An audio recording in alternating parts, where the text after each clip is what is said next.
Hello, everybody. This is Howard the Teaser King coming to you with week 10 of the NFL already. Hard to believe.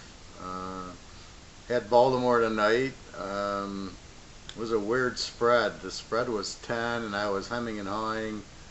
I was going to play the under because I hate laying 10 down to 4 in a teaser if I can't get it under 3. And all of a sudden, the line moved from 10 to 7.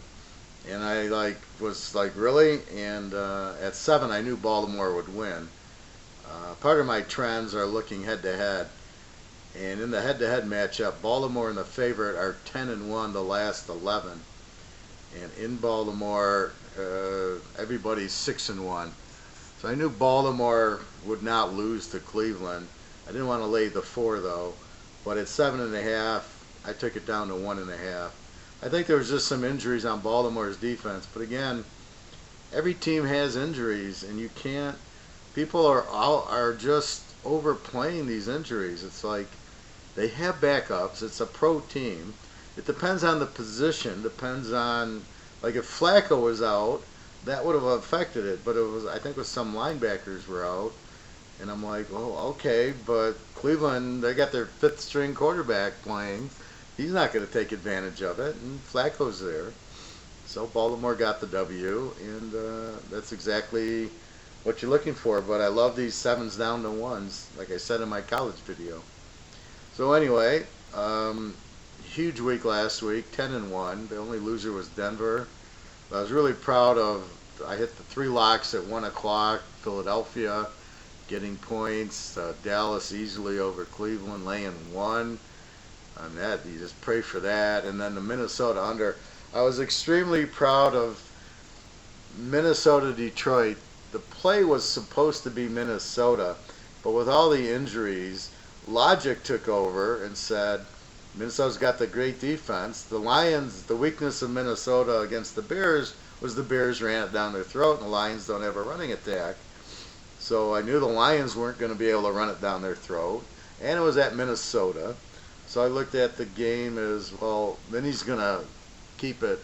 They're not going to score a lot, but you're not scoring a lot on Minnesota. So then it left it to, let's play the game under in a lock versus Minnesota minus, like, I think they're getting 1 or 2. And so I ended up going that route. See, so I don't just look at the trends. People will say, oh, you're just looking at the trends. I go, no, no, no. I use the trends as a method, as a means to picking, but I don't only look at that line. So I got off the Minnesota, and I was happy I did. They should have won. I mean, it was just terrible at the end. But with that said, the under was, I think it was under 47, and it was 16-13 with 5 seconds left. So I was very proud of that lock. So anyway, I've been on fire. My worst pro week, I think, is like, I want to say 7-4, and that was once. I've gone at least 10-1 or 11-1, I think, 3 times, and the other weeks are like 2 losses. So I don't miss. I'm not missing in the pros. I'm probably about 85% in the pros for the year, maybe 83% if I just took the picks for every week. I'm definitely at least that high. It's just been an amazing pro year. And so let me give you a couple of games in the pros to help you. Um, when I look at it, it's a real strange week. Um, there's nothing that like really jumps out to lock versus, like Jacksonville being favored over Oakland, an easy lock. Here I don't really have. I do have 1 week favorite of Jacksonville over Houston, but Houston's such a weak team. I don't think I can lock Houston, but I do like Houston there. But that's not even the game I'm telling you. All right, let me give you a good one. Green Bay goes to Tennessee. Green Bay is favored by 2.5. Over under a 49.5. This is the Tennessee trend. Green Bay is a terrible road favorite. If you go back about 4 years, they're a 90% bet against road favorite. Well, that would say play Tennessee plus 8.5. But I don't love Tennessee. They're not the type of, they're not the type of team I can trust to beat Green Bay. In other words, to take the dog here, it's got to be a team like Atlanta, like Philadelphia, who is a strong team who can, they can win. I'm not sold that Tennessee's going to win. Tennessee's getting better, but I'm not there yet. So Tennessee. So here's what the trend favors: bet against Green Bay, but you've got to have the right team to bet against them with. I don't feel Tennessee's the right team to do it. However, when I look at the numbers, and these are just the averages, I got Green Bay as they score 24 a game and give up 23 a game, and Tennessee scores 24 and gives up 25. Well, it's not like Tennessee doesn't have the offense anymore.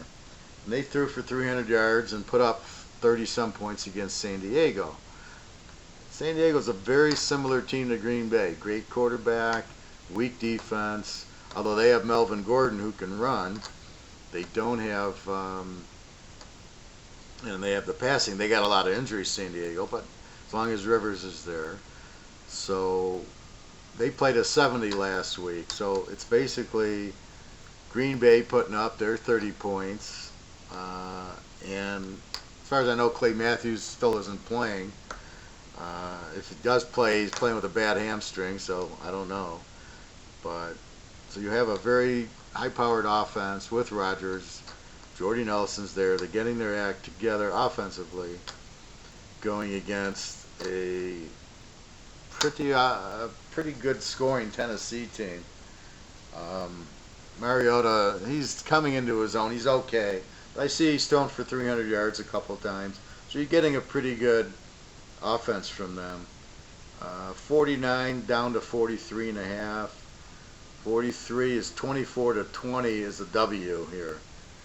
So Green Bay definitely gets over 24, and Tennessee definitely gets over 20 in this game. I don't see any way they won't. So I like the over here. Again, the play superficially would have been bet against Green Bay as a road favorite. But in this situation, I'm not sold on Tennessee, so I can't really take Tennessee in the 8.5, which would have been the primary play. But looking at Green Bay with Rodgers scoring and a weak defense against Tennessee scoring and a pretty weak defense, I mean, Rodgers should have a good day. It makes that play go over the 43.5. The next game is going to be Dallas and Pittsburgh. Pitt's laying 2.5 or 3 over under 49.5. Quickly with the stats on the game. Dallas scores 28 a game, gives up 17. Pittsburgh scores 23 and gives up 21. But again, Roethlisberger got hurt in the Miami game. They didn't score anything. They've been terrible the last few weeks. Landry Jones played against New England. And then last week against Baltimore, Roethlisberger's, he's not ready. His knee's still bothering him. His knee's still bothering him here. I think you have a wrong team being favored in this game. I think Dallas is the better team. Prescott went into Green Bay and won, and he won. Where did they played another big city? Well, that was a Cleveland last week, but he's played well at some big venues, so he's not scared of Green Bay. You won't be scared of Pittsburgh, because it's at Pittsburgh. But I don't think that's the same as going to Green Bay with Lambeau Field. Pitt, again, I see this game as a toss-up. I like the dog in the game. Over-under is 49.5. I don't know. Dallas, I mean, they're going to score in the 20s, but they're really not a blowout team. Even last week was 35-10 against Cleveland. I don't see them scoring 35 against Pittsburgh. But again, Pittsburgh laying the 2.5. I see Pittsburgh getting in the 20s. Well, there's no reason Dallas isn't going to get in the 20s. I got 8.5 points in Dallas. I certainly don't want to play Pitt plus 3.5 because I can't count on Pitt. Pitt's not that strong. They're going to beat Dallas. Roethlisberger's still bothered by the knee, even though he's playing. All right, maybe it's not critical, but Dallas, very strong offense, and they're balanced. Like I said, and they went into Green Bay as a dog and won. Green Bay is a very strong road underdog, Dallas is a very strong road underdog. Pitt's a good home favorite, but Dallas is a much stronger road dog than Pitt is as a home favorite. I just think this is an even game. Dallas is 7-1. They're clearly one of the best teams, with probably Seattle and Atlanta. I don't know how strong Atlanta is. Just is a very explosive team there. So you got to take Dallas in the 8.5. I'm a little cautious of Pittsburgh killing Kansas City, but Kansas City doesn't have that quarterback as good as Prescott and the running back with Elliott and the balance with Des Bryant and the tight end. Kansas City's kind of a weak offensive team. They're more of an under team. So Dallas definitely has the offense and the weapons to not get blown out. Their defense, I just don't see them getting blown out in this case, even though Pitt lost to Baltimore last week in a division game.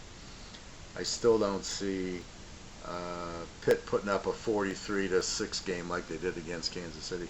I don't think that'll be the case. I think Dallas is too strong of a team, too strong of an offense to get blown out here. So take Dallas plus the 8.5. I don't want to mess with the over-under. I think if I had to play it or tout it, I would say go over 43.5, as I think both teams will definitely score in the 20s. So I love about the pros, all the over-unders are 42, 48, 49, 44. You can basically take them, most of them down and go over. I mean, because you're only asking them to score in the 20s. I mean, that's how bad the league is, that, you're like praying, can they get more than 24 points in the game? Now, there's certain teams that are under teams, like the Rams, like Minnesota, like Houston, that are just very tough defense and very weak offenses. And those teams you can take under. There you wouldn't want to go over the 42. You go under 50 or whatever. Or last week I was mini under 47.5 in the Lion game, and that was a W. Keep an eye on the line changes. Houston was a 1.5 point favorite at about noon today, and about 5 o'clock today they were a 2-point underdog. It's a whole different ball game. Jacksonville is a lousy favorite. Houston, I know Brock Osweiler is terrible, but again, Jacksonville is terrible. So you got to watch the line movements. When the lines change like that, it becomes a different bet, because now Houston's a road dog and Jacksonville is a home favorite, and Jacksonville cannot be favored over anybody. So now the teaser there, you take Houston and 8, and it makes it much easier. And in the Philly-Atlanta game, the same thing happened. Philly's a 1-point favorite. Now Atlanta's a 2-point favorite. I loved Atlanta as a dog, but I don't love Atlanta as the favorite here.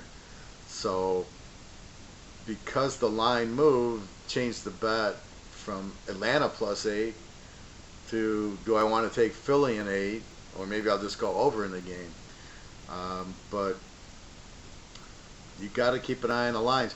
See, and that's what I'll do. I mean, if I wake up Sunday morning and it's 10 o'clock, 11 o'clock, and the line moves 2 or 3 points, like last week, Baltimore was the favorite against Pittsburgh, and then all of a sudden, at 10 o'clock in the morning Sunday, Pitt's a 3-point favorite. I love Baltimore as a home dog. That's a totally different animal, and Pitt's a lousy road favorite, so you switch categories. The game I gave you, Green Bay, Tennessee, if I wake up Sunday morning and Tennessee's now a 3-point favorite, I'm betting the farm on Green Bay in 9. I mean that's a strong play. But as it stands now, and I can't see the line going the other way, but that's what I'm looking for, are live dogs. And if the line moves, if Dallas became the favorite, I would be all over Pitt. But at this point, Pitt's the favorite. So you got to keep an eye on that. Another game, the Giants-Cincy's now, the Giants are 1 and even. Well, if Cincy goes favorite, then it makes the Giants a good play. But if the Giants go to a 2-point favorite, then Cincy's the play. So a lot with the teasers, you're trying to get it over that touchdown. So if the line moves from a 2, to a 1 to the other team 2, you want the 8 points. So you're going to jump on the other team. So if the Giants are 2, you want Cincy, but if Cincy goes to 2, you want the Giants. So just keep an eye on the lines. And sometimes I post my games early because I want to catch the line before it jumps. If there's an 8, I want to get it before 9. I'll post the game and say, bet it right now. Same thing here. If I want to take Cincy as the dog, I'll post it right now. And then if I want to take the Giants and hope Cincy becomes favorite, I won't post it and let the spread go the other way. Well, it's just some things the Tease King looks at. In the pros, I'm looking for dogs most of the time because there's very few really strong teams. New England, I think New England's about it where you can really trust the team is okay. They're going to win. Otherwise, I don't really know another team. Denver, when they're healthy, maybe.